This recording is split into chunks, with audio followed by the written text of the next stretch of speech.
Learn today's latest Christopher Nkunku news, as many reports are now suggesting that his signing is imminent and we're just waiting for an announcement. To move on, we have Endrick updates and let's discuss January midfield plans, as Romeo Lavia is the main target being looked at this next window. We have a ton of things to break down and discuss today. I hope you guys enjoy. Of course, I hope you guys have been enjoying the content recently as well too. Thank you for the supportive comments and words. Let's not waste time. Let's get straight into things now. And let's discuss the first story. So right now, let's start the first story and let's discuss the latest news on Christopher Nkunku. Many reports in Germany are suggesting that we are only now waiting for the announcement to be confirmed that we've sealed the player. And for the reports today, I'm going to focus on the article coming out from Sport Builder. Now, interestingly enough though, there were some suggestions that maybe there could be some fears behind this deal being scuppered. We understand that RB Leipzig, structurally there have been many shifts and changes at this point in time. We've hired their former technical director in Christopher Vivel, and their current CEO has left them to join the CEO role at the Red Bull Group. So there was some fears suggesting that maybe with new owners management coming in, they might put an end to that deal. But that seems very far-fetched. Even just repeating the reports to you guys, it doesn't make sense, because let's focus on details and let's focus on the reality. We know that Nkunku took his medical near the end of August in preparation for our move. He's already agreed a pre-contract with us as well too. And the main reason why he even signed that contract extension with RB Leipzig to stay one more season was because he was promising that deal he would be allowed to move on if a club exercised the right to buy him at his 60 million release clause. Now for us, we went one step further. We paid even more money on top of his existing release clause to make sure that we beat out all the competition to sign Nkunku. The agreement in principle has already been secured, you guys. We're just waiting for the announcement. I'm not going to be surprised that once it hits the 1st of January, we'll finally get that official announcement that Christopher Nkunku is our player for next season. And boy, you guys, you don't understand how excited I am that we're actually signing this player. For me, he will have a very strong transformational effect on this team. Not since N'Golo Kante, Eden Hazard have we had that individual quality, that player that can be that difference maker to come here and change what we do offensively. And I might sound like I'm getting way too carried away, but I've watched Nkunku play so many times. I've seen what he does. I see how he can equally create to break teams down from set pieces, from playing balls in behind, from laying off his teammates, etc, to then acting as that match winner as well too. He's proven himself in Europe now for the past 2 seasons. He's got over 15 goals and assists during 2 seasons. That is a phenomenal record. We saw what he did against Real Madrid. He does it at the highest level and he's been doing it consistently. This has been a consistent trajectory since he signed for RB Leipzig, originally acting as more of a playmaker who bagged a ton of assists in his first season, but season by season he's been transforming, evolving and playing higher and higher and higher up the field due to him being that elite difference maker at the top. And I'm putting my hands up right now, this guy's a world-class player that we need. But I guess my only fear and concern would be, I hope if we're signing this guy, there is an actual tactical game plan to get the very best out of his game. For me, Nkunku is simply a false 9. He plays as a striker or a second striker now.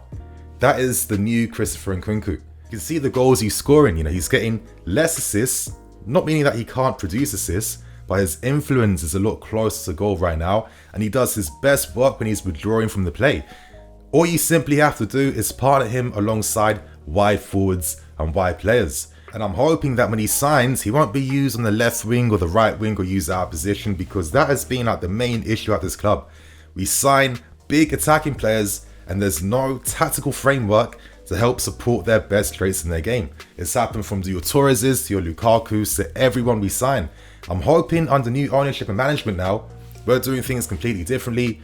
I'm going to keep an open mind, but if you play Nkunku to his strengths, you're getting a world-class player who will continue to get better and better and better because he's only 24 years old. So you guys, how are you feeling about Christopher Nkunku? Are you guys excited?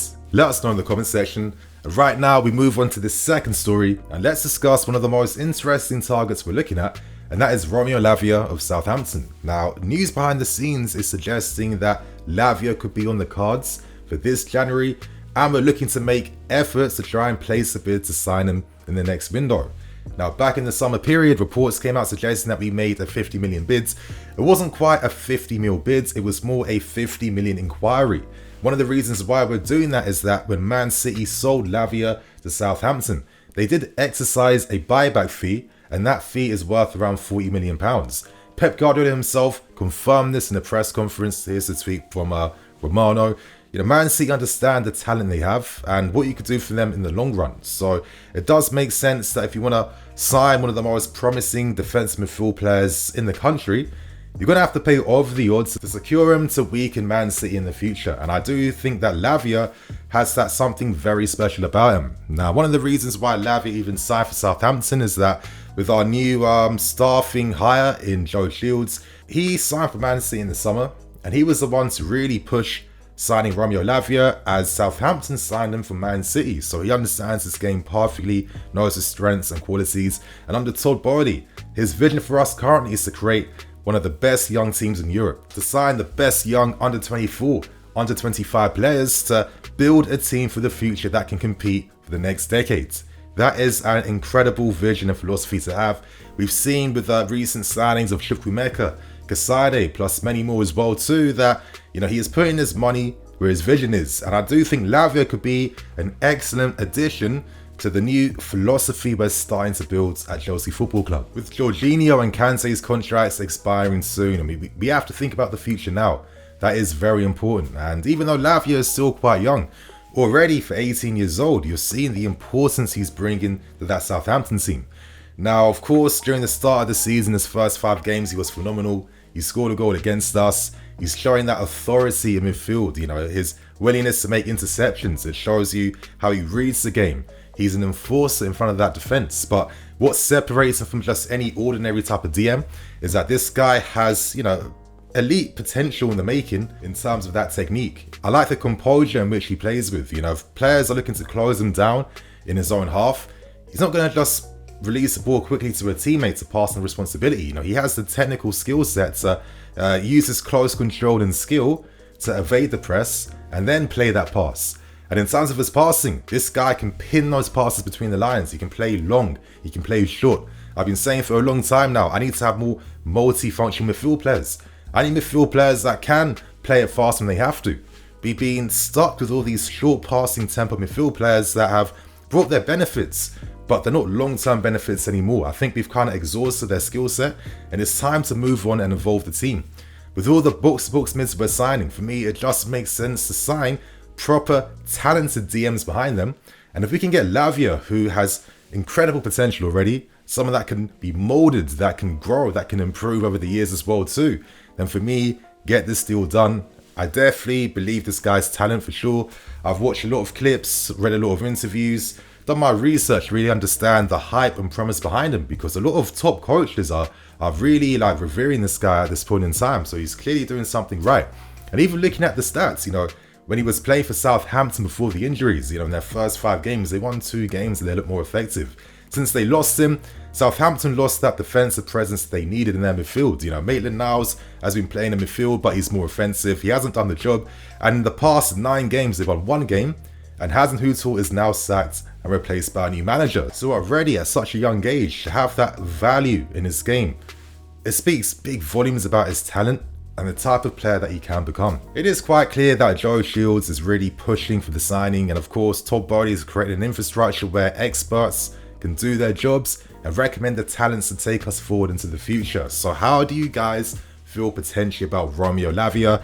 It's going to be like an incredible coup if we're able to sign him in January, but in the long run, if you're able to stop him going back to Man City, that can help us in the future, and for me, I'm definitely down for that. So right now, we end things, and let's discuss the latest updates surrounding Endrick. Now, this Endrick story will dominate throughout the entirety of the season. He's only just now made his debut for Palmeiras, 4 goals and assists in his first 5 games, 16 years old. Every institutional power in this game is after him, and we are one of the clubs looking to hopefully make him the new face of Todd Boehly's Chelsea. And recently we've been upping our efforts up to sign him, considering that Paris Saint-Germain and Real Madrid too are also stepping their efforts up too. We already know that Luis Campos has gone to Paris. He's spoken to his team, his dad, his family. Madrid, of course, Madrid have very close ties to Endrick's agency, the same agency representing, Vinicius Juniors plus many more. And us, we are also doing our part as well too. We are trying to sell Endrick onto the projects we have for him in the short term, medium term, and the long term. Endrick's team, his family, his dad in particular, it's not about what they can only bring now. It's about the projects that Endrick can become a part of. And for me, that gives me a bit of hope now because we have new ownership. We've seen with Todd Boehly that if he feels that we have to sign someone, he's okay to spend that money to make something happen. Currently, we want to show Endrick that not only can we match his financial ambitions, setting him up, his family up, etc., etc., but we want to also make him the face of Chelsea Football Club. To give some thoughts and opinions, I think all of us maybe deep down feel Real Madrid's are like the benefactor favourites. Looking at Vinicius Junior, Rodrigo, they'll need that Benzema replacement in the future. In 2 years' time, when Endrick can actually, legally sign and play for a European club, Benzema will probably not be playing for Real Madrid, and you can envision that front three of Vinicius Junior, Endrick, and Rodrigo, just dominating at Real Madrid for the next 10 years. They have a legacy of signing some of Brazil's very best players of all time, and if Endrick can become part of that fabled history, these are the types of intangible things that are greater than just sporting projects and success in the field. But at the same time, maybe you're thinking if La Liga can't really improve as a league, would success feel the same if you're constantly dominating against inferior opposition? Who knows? It's just a thought I'm having currently. Paris Saint-Germain, of course, they have the money, the finances. We've seen that with Mbappe and how they've marketed the team. If there's any type of business hopes that Endrick and his family have, then Paris Saint-Germain can make him a brand and renown across the entirety of the world. But I think with us, we're trying to do things differently under Todd Boehly to become part of an exciting project that focuses on, utilizing and playing the very best young players in Europe. I think that's quite interesting, and I think we have the power of the Premier League. Hopefully that could be an enticing factor.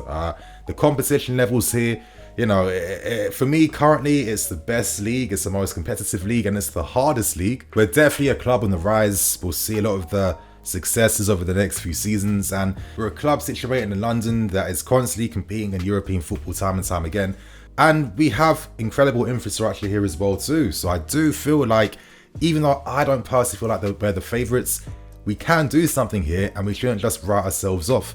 So you guys, on that note, do you personally think there is an opportunity here where we could potentially sign Endrick?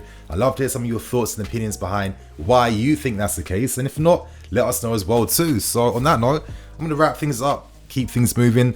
Later tonight, I'm going to be doing a Q&A live stream, so make sure you guys stay tuned for around 8 PM.